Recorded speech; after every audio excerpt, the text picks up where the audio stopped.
c'est tout l'enjeu de ma présentation, c'est de vous faire saisir ce que c'est que le parcours communication qui vient se greffer à une licence d'anglais, de lettres, d'espagnol, d'histoire, de philo, et qui constitue un complément.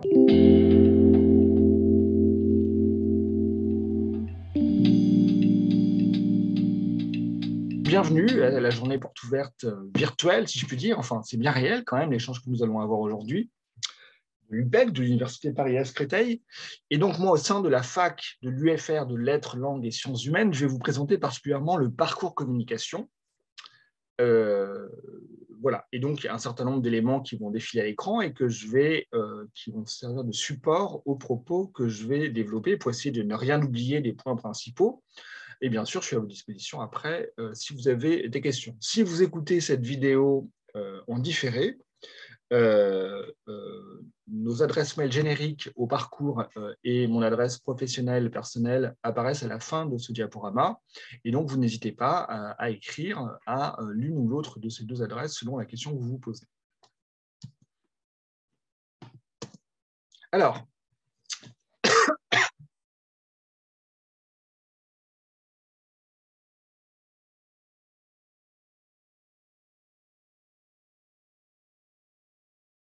cette présentation s'intitule « Étudier la communication en complément de sa licence ». C'est tout l'enjeu de ma présentation, c'est de vous faire saisir ce que c'est que le parcours communication qui vient se greffer à une licence d'anglais, de lettres, d'espagnol, d'histoire, de philo, et qui constitue un complément. Alors, je vais d'abord vous présenter le parcours communication. Alors, la communication, qu'est-ce que c'est? C'est un phénomène social très, très vaste. Hein. Ce sont des pratiques multiples. Je suis en train de communiquer avec vous. Alors, si la journée porte ouverte avait lieu comme d'habitude, je serai en train de discuter en face à face avec vous, les uns après les autres, autour d'une table. Aujourd'hui, je fais ça à travers un dispositif technique plus complexe qui vous oblige à avoir un téléphone ou un ordinateur connecté, qui m'oblige à avoir le même équipement. Voilà, donc tout cela, ça change évidemment le type d'interaction qu'on peut avoir.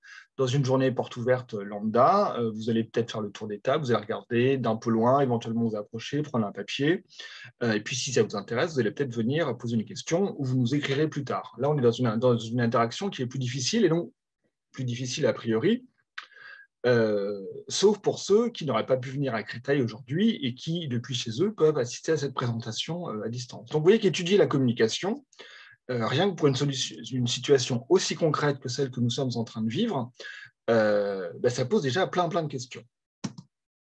La recherche qui travaille sur la communication, c'est ce qu'on appelle, les gens qui travaillent sur la communication, ils font de l'infocom, autrement dit des sciences de l'information et de la communication. Ça couvre une très très grande diversité de sujets. Il y a des gens qui travaillent sur le référencement des livres dans les bibliothèques, l'étude de la muséographie, comment on organise une exposition, quel sens ça donne, quelles expériences ont les utilisateurs, les visiteurs d'un musée ou d'une exposition. Ça peut porter aussi sur les échanges entre deux individus sur un réseau social. Est-ce qu'une déclaration d'amour sur Facebook, c'est la même chose qu'une déclaration d'amour en face à face? Est-ce que échanger sur Twitch ou Twitter ou mettre une photo sur Instagram, qu'est-ce que ça veut dire? Ça porte aussi sur des choses très, très différentes. Par exemple, les hommes politiques et les femmes politiques souvent écrivent des livres qui n'ont pas forcément vocation à être lus par beaucoup de monde, enfin qui sont très peu achetés en général, mais qui sont une carte de visite, par exemple, pour aller s'exprimer à la télévision. Ça fait partie des multiples choses qui relèvent de la communication et qui sont étudiées par des chercheuses et des chercheurs un peu partout à travers la France. Alors, la particularité à l'UPEC, à Créteil, c'est que nous sommes un département de communication politique et publique. C'est-à-dire que la communication commerciale, le marketing pour vendre des produits ou des services, nous l'étudions peu ou pas et nous l'enseignons très peu. Nous nous focalisons sur un secteur d'activité, sur un domaine plus restreint, qui est celui de la vie politique, associatives, donc des organisations non gouvernementales, hein, ça peut être votre club de badminton, ça peut être Greenpeace Monde, ça peut être un parti politique, ça peut être comment ça se passe une élection municipale dans votre commune.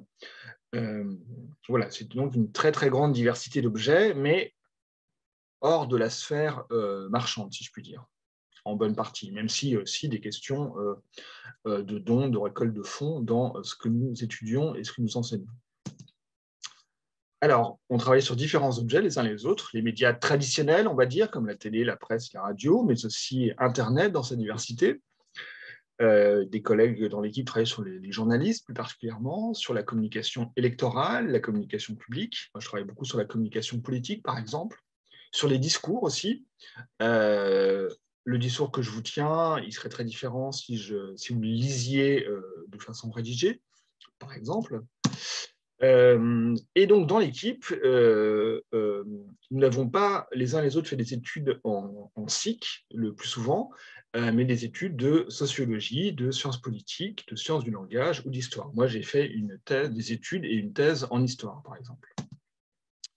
Et donc, ça nous conduit à étudier la communication sous de nombreux aspects. Alors, ce qu'on vous propose, c'est un parcours. Ce qu'on propose aux étudiants de licence, donc de première, deuxième et troisième année, c'est un parcours. Donc, c'est un ensemble de cours progressifs qui portent sur une diversité de sujets, mais il y a une cohérence thématique. Je vais vous présenter assez rapidement le programme des enseignements. Et ça mêle enseignement théorique et pratique.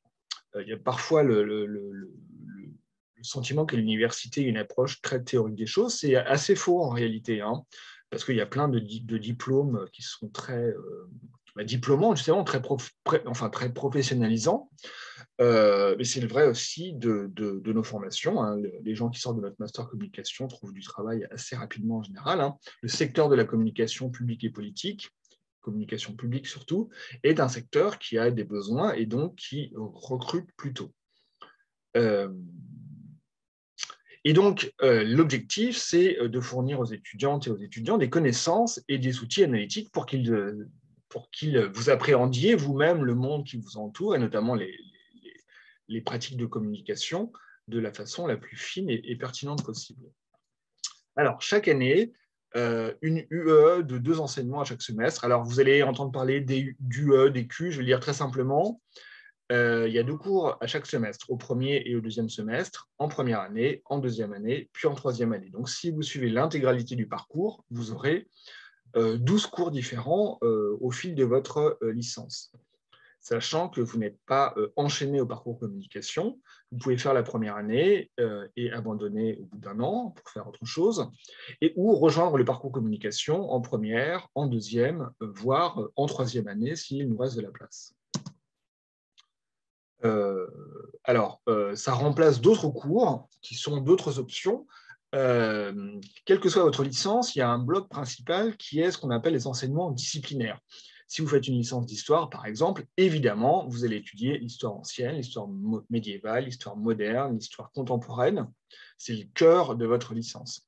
Mais il y a aussi des enseignements d'accompagnement. D'abord, vous allez continuer d'étudier une autre langue vivante, l'informatique, un certain nombre de choses de genre-là. Et puis, il y a des UE, des enseignements d'ouverture pour vous ouvrir sur d'autres disciplines, d'autres centres d'intérêt. Et c'est d'autant plus important en première année de licence que à la fin du premier semestre, vous pouvez changer de discipline si vous le souhaitez. Et donc, le parcours communication, il remplace un certain nombre d'options qui vous permettent de découvrir d'autres disciplines. La discipline que vous découvrez, en l'occurrence, c'est la communication. Ça, je l'ai dit, on peut nous rejoindre en L1, en L2 ou en L3 et quitter le navire en cours de route si nécessaire. Alors, à chaque année correspond un thème particulier qui est assez général la première année et qui se focalise sur 2 autres approches en deuxième et troisième année. La première année sur les médias et le journalisme, une approche assez générale des phénomènes d'information et de communication. La deuxième année est focalisée sur la communication politique et publique. qui est le cœur de ce que nous faisons dans ce département, et la troisième année sur la communication numérique. Tout, en gros, on étudie plus particulièrement ce que c'est qu'Internet, le web, comment on utilise les réseaux sociaux numériques dans leur diversité. Alors, en première année, l'objectif, c'est de permettre aux étudiants d'acquérir une connaissance des médias actuels. Moi, je donne un cours, je vais vous en dire un mot dans un instant, de comprendre l'articulation entre information et communication. Pourquoi les journalistes qui travaillent dans le journal municipal de votre commune, si elle édite un journal, ce ne sont pas des journalistes qui ont une carte de presse. Qu'est-ce qui distingue une émission de divertissement d'une émission d'information? La frontière est parfois ténue. Et puis qui livre aux étudiants des outils d'analyse des contenus médiatiques. Avec eux, par exemple, en première année, moi, j'étudie ce que c'est qu'une une de journal, entre autres choses, et comment les journaux, dans leur diversité, quotidiens régionaux ou nationaux, avec une affiliation politique ou non, traitent d'un même événement qui a lieu au cours du semestre. Donc, on est vraiment en prise directe avec l'actualité dès que c'est possible. Donc, avec un cours d'introduction aux sciences de l'information et de la communication. Donc là, c'est une approche vraiment plus universitaire, on va dire. On vous présente les différents courants de recherche qui ont existé dans ces disciplines et qui sont assez diversifiés. Moi, je donne un cours d'introduction aux médias et à l'information. Qu'est-ce que c'est que l'information? Comment on la produit? Je présente une brève histoire des médias de masse. Et au deuxième semestre, des enseignements plus spécialisés sur le journalisme, la sociologie du journalisme plus particulièrement, et la question des médias en France aujourd'hui et les difficultés que rencontre notamment le monde de la presse, mais pas seulement. Et puis, une collègue qui donne un cours d'analyse des récits médiatiques. Qu'est-ce que c'est qu'un édito, qu'une enquête? Voilà, les différentes façons qu'on a d'écrire, notamment dans les médias. En deuxième année, communication politique et publique. Donc, de la même façon, on commence toujours par des cours d'introduction, à la fois d'un côté au discours politique dans leur diversité. Qu'est-ce que c'est qu'un discours de blâme? Comment on se déclare candidat à une élection?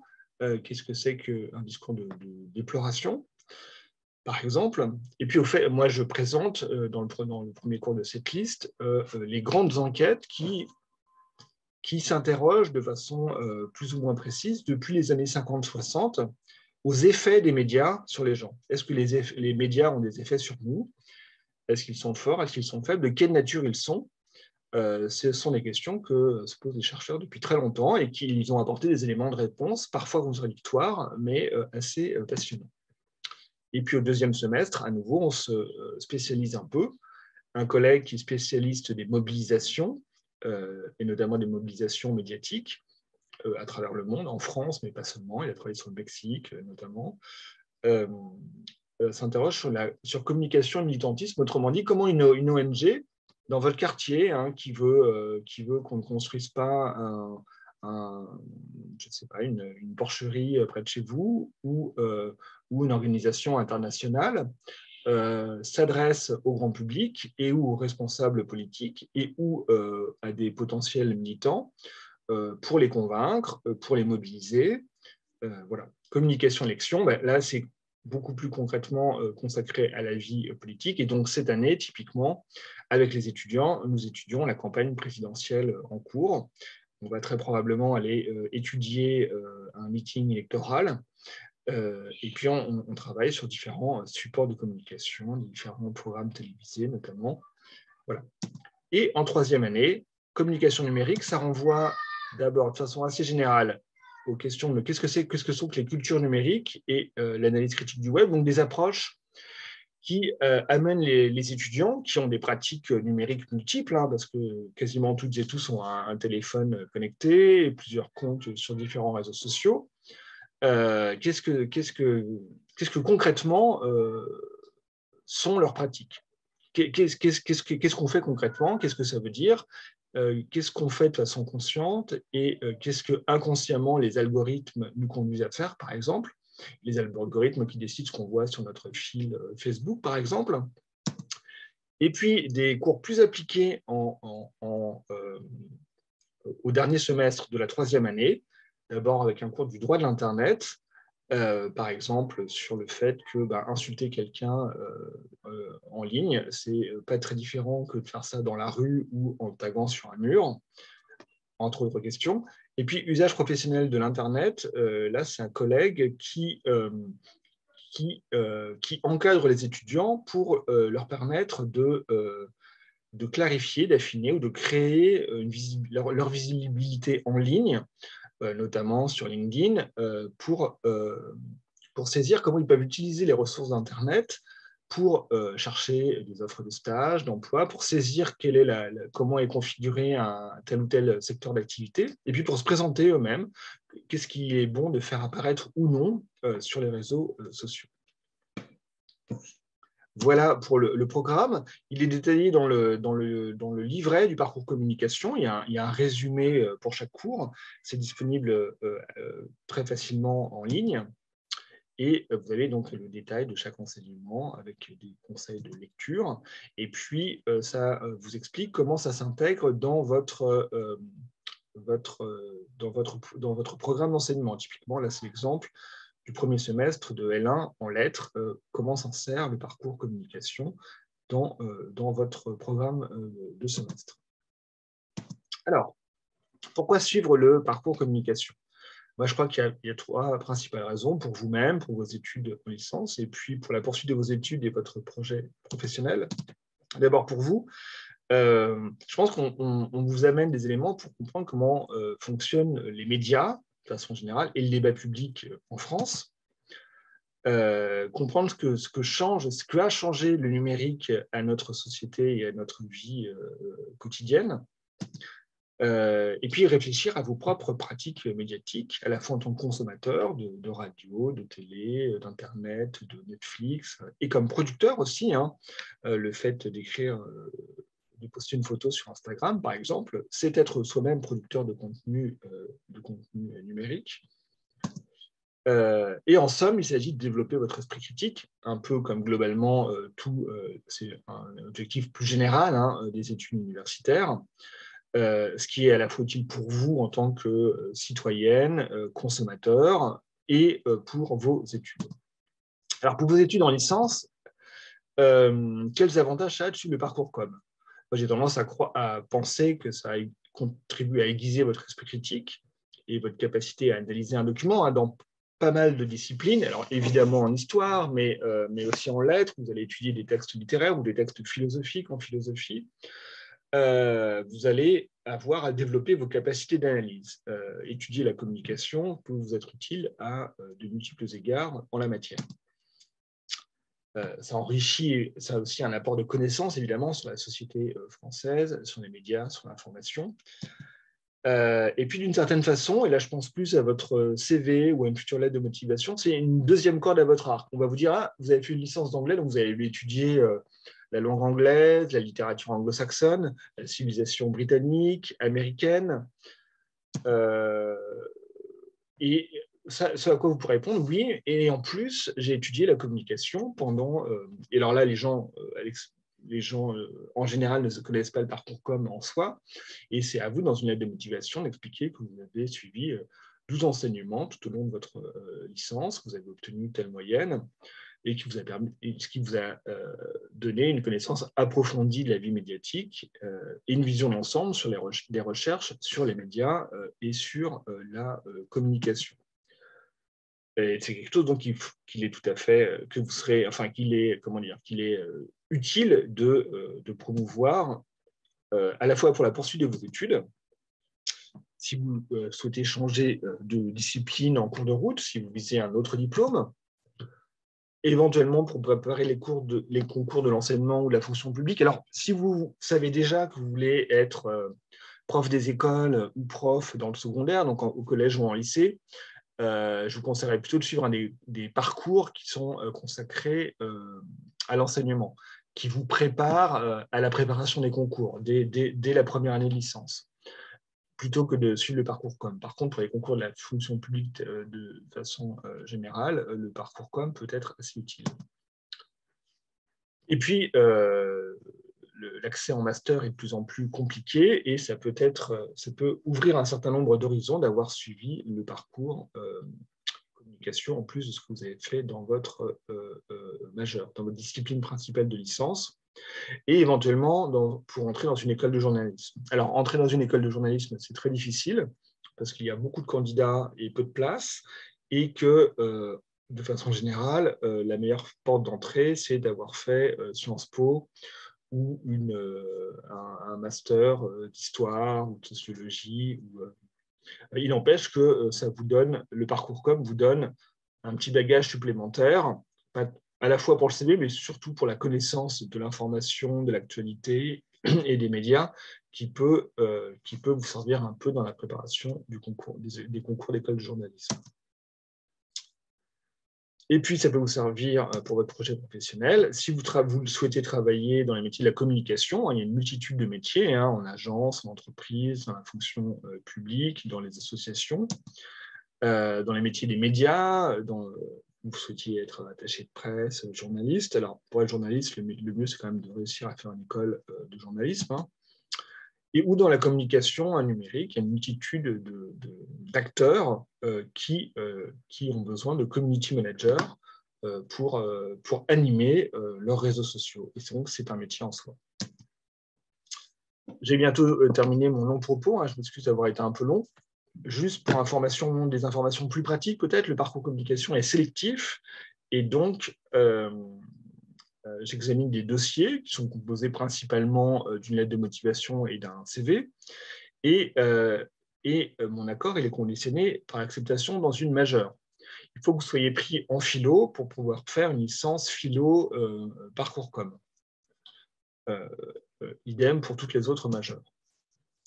Il est ouvert aux étudiants inscrits donc en anglais, espagnol, allemand, lettres, géo, histoire et philosophie. Donc, comment vous procédez ? Sur Parcoursup, vous décandidatez à la mention qui sera votre majeur, donc lettres, LLC, CER, anglais, allemand ou espagnol, géo et aménagement, histoire ou philosophie. Donc, vous choisissez votre majeur et le parcours com n'apparaît pas forcément sur Parcoursup. Et dans un deuxième temps, vous téléchargez et vous complétez le dossier de candidature entre avril et fin juin. Toutes les informations pratiques apparaissent sur ce dossier de candidature. Alexandre, oui. Tu permets que je rajoute quelque chose? Oui, je t'en prie. Simplement, voilà, juste je rajoute ceci. Lorsque vous êtes sur Parcoursup, c'est normal qu'apparaît pas Parcoursup, parcours communication, je veux dire. Il faut que vous vous inscriviez au départ dans une majeure monodisciplinaire. C'est comme ça que ça s'appelle. Anglais, LCCE, allemand, espagnol, histoire, géographie, philosophie ou lettres. Et c'est seulement après, une fois que vous serez admis chez nous et que vous allez faire vos vœux finaux, vous pourrez après, par la suite, déposer un dossier de candidature via une adresse mail sur le parcours com, là. Vous enverrez un dossier de candidature auprès d'Alexandre Borel, le responsable du parcours com, avec la lettre de motivation, le CV et vos relevés de décision du bac et l'acceptation des vœux de Parcoursup. Voilà, c'est tout ce que je voulais rajouter. Voilà, une petite précision donc d'Anna Pérez, qui est la secrétaire du département de communication. Merci d'être là, Anna, d'ailleurs. Alors, pour retrouver toutes les informations que je viens de vous présenter, vous pouvez aller sur le site de... Alors, donc, vous avez compris, l'UPEC, c'est l'université. LLSH, c'est l'UFR, c'est la faculté de lettres, langues et sciences humaines. Donc, elle a un site internet, des pages dédiées. Sur ces pages, il y a des pages pour chaque département, signalées par cette magnifique flèche jaune à l'écran, qui vous renvoie, par exemple, aux pages du département de communication politique et publique, où apparaissent toutes les formations du département, et notamment le parcours communication, où vous retrouverez nos coordonnées, le livret de présentation du parcours. Voilà, le livret est en bas de la page. Et alors, si, parce que les inscriptions, ça ne se passe pas toujours comme vous voudriez, ou alors vous allez passer au rattrapage au bac, et donc vous ne pourrez pas candidater forcément dans les temps entre fin juin et début juillet. S'il reste des places, une seconde session est organisée entre fin août et début septembre. Et là encore, votre acceptation dans le parcours, elle est conditionnée à votre admission dans une majeure. Si vous avez des questions sur le contenu de la formation, eh bien, vous pouvez m'écrire à l'adresse qui apparaît ici, alexandre.borel@u-pec.fr. Pour les questions plus administratives ou sur le dossier de candidature, qui n'est pas encore en ligne, hein, parce que tout cela, ça ne commencera qu'en avril, vous pouvez écrire à Anna Pérez, dont voici l'adresse et le mail. Si vous écrivez PV à parcourcom-lesh@u-pec.fr, l'adresse qui est en rouge en bas ici, eh bien, nous recevons Anna Pérez et moi-même vos mails. Donc, vous êtes certain qu'on va vous répondre aussi rapidement que possible.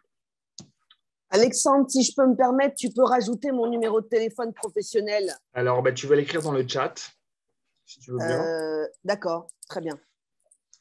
Est-ce que je ne peux pas l'ajouter sur la slide là maintenant? D'accord. Et puis, si vous voulez en savoir plus sur le parcours communication, si vous êtes sur tel ou tel réseau social, alors le parcours com n'a pas de site, de blog, il y a juste un hashtag parcours com UPEC sur Twitter. On est plusieurs enseignants à utiliser Twitter et donc à repérer parfois des contenus qui peuvent intéresser les étudiants. Et on y ajoute, on met le hashtag dans nos commentaires, comme ça les étudiants peuvent le repérer. Voilà. Ensuite, la licence pro. La licence pro, donc, une licence qui proposait des étudiants qui ont un bac+2 déjà. Alors, jusqu'à maintenant, c'était un DUT ou un BTS ou 2 années de licence et qui a un parcours en alternance, c'est-à-dire que les étudiants sont apprentis en réalité, ils travaillent 2 jours à la fac par semaine, le lundi et le mardi en général, et le mercredi, le jeudi et le vendredi, ils sont chez leurs employeurs, donc ils sont concrètement au travail et ils apprennent très concrètement les métiers de la communication territoriale principalement. Et enfin, des informations sur le master. Alors, la licence pro a une page LinkedIn aussi. C'est le cas aussi du master, qui a en outre une page Facebook, un compte Twitter et un blog sur lequel sont mis en avant un certain nombre d'activités ou d'articles qui sont écrits par les étudiantes et étudiants du master. Voilà. Et puis, vous êtes en train de vous arracher les cheveux, peut-être, sur Parcoursup. Voilà, Parcoursup, voilà, il est là. Moi, je lui trouve, à titre personnel, beaucoup de défauts. Si vous voulez des conseils, alors moi, je n'ai pas de conseils très pratiques à vous donner, mais je vous donne 2 conseils de lecture. Notez juste vite fait le nom et le titre de l'article et vous allez retrouver ça assez facilement en ligne. Donc, un article de Julien Gossa sur la formulation des vœux. Alors, Julien Gossa, c'est un maître de conférence comme moi à l'Université de Strasbourg, qui est en sciences, je crois, mais qui par ailleurs travaille beaucoup, en plus de ses recherches et de ses enseignements, sur la politique de l'enseignement supérieur. Et Vincent Tibéry, qui est professeur de sciences politiques à Bordeaux, a écrit un article destiné au grand public sur l'effet des algorithmes sur les vœux qu'on obtient ou qu'on n'obtient pas quand on candidate sur Parcoursup. Voilà.